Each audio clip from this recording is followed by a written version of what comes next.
आमदार सदाभाऊ खोत यांची जयंत पाटील व रोहित पवार यांच्यावर जोरदार टीका।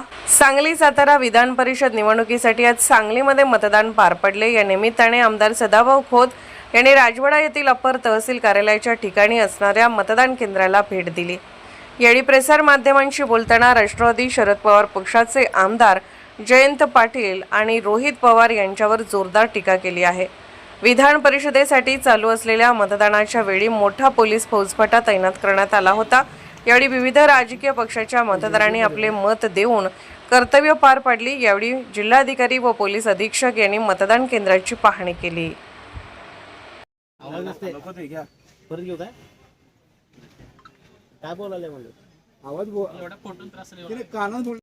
ते निश्चितपणानं त्यांचं ते स्वप्नच राहील। या ठिकाणी भारतीय जनता पक्ष, शिवसेना, राष्ट्रवादी इतर मित्रपक्ष एकसंघपणानं या निवडणुकीमध्ये धैर्यशील कदम यांना मतदान केलेले आहे। आणि आपल्याला एक जो चमत्कार आहे तो चमत्कार सुद्धा निश्चितपणाने 22 तारखेला या ठिकाणी पाहायला मिळेल। रोहित दादा पवार यांनी एक वक्तव्य या ठिकाणी केलेलं आहे की देश हा हुकुमशाहीच्या दिशेने वाटचाल करत आहे। रोहित दादा हे तरुण आमदार आहेत। त्यांना पूर्वीचा इतिहास त्यांनी वाचणं अत्यंत गरजेचं आहे। कारण या महाराष्ट्रामध्ये राजकारणाच्या पटलावरती कट कारस्थान आणि कपट राजकारण करण्याचं विद्यापीठ हे कुणी स्थापन केलं ते पोलोद आघाडीच्या प्रयोगाच्या कालखंडामध्ये त्यांना जावं लागेल।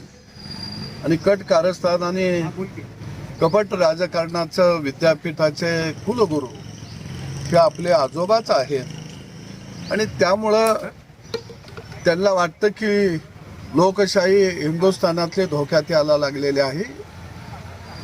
हिंदुस्थानातली लोकशाही ही संविधानावरती आधारित आहे, ती कधीही धोक्यात येणार नाही। कारण आपण लोकशाही धोक्यात आणणारे आहात। आपल्याबरोबर जे पक्ष आहेत, ज्या पक्षानं आणीबाणी या देशामध्ये लादलेली होती त्यांनाच या देशामध्ये हुकुमशाही आणायची होती। आणि म्हणून जनतेनं तुम्हाला सत्तेच्या बाहेर ठेवलेला आहे। याचा अभ्यास कुठेतरी रोहित पवारनं करणं अत्यंत गरजेचं आहे। राष्ट्रवादीचे दुसरे थोर विचारवंत, थोर नेते जयंत पाटील यांनी शेड्यूल 10 प्रमाणे पक्षांतर करता येत नाही अशा पद्धतीचा एक कायद्याचा दाखला दिलेला आहे। ते मोठे कायद्याचे विद्वान आहेत, परंतु त्यांनी त्यांच्या पक्षानं, त्यांच्या नेत्यानं आतापर्यंत किती पक्ष फोडले, कुणाकुणाच्या पाठीमध्ये खंजीर खुपसले याचा इतिहास हा जयंत पाटील साहेब ज्या पक्षामध्ये आहेत त्या पक्षालाच आहे। त्याची साखर पेरणी जयंत पाटील साहेब आपल्याच पक्षानं, आपल्या नेत्यानं या महाराष्ट्राच्या मातीमध्ये केलेले आहे।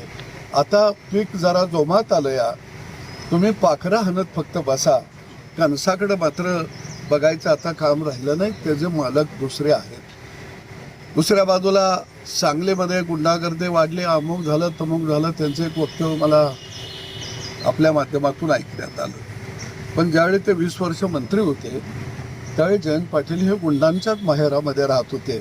त्यांच्या आजूबाजूला निवडून येणारे अनेक गुंड होते आणि त्यांची गुंडागर्दी त्यांच्या काळामध्ये दहशत एवढी मोठी होती की अनेकांचे घरात शिरून मुडदे पाडलेले आहेत।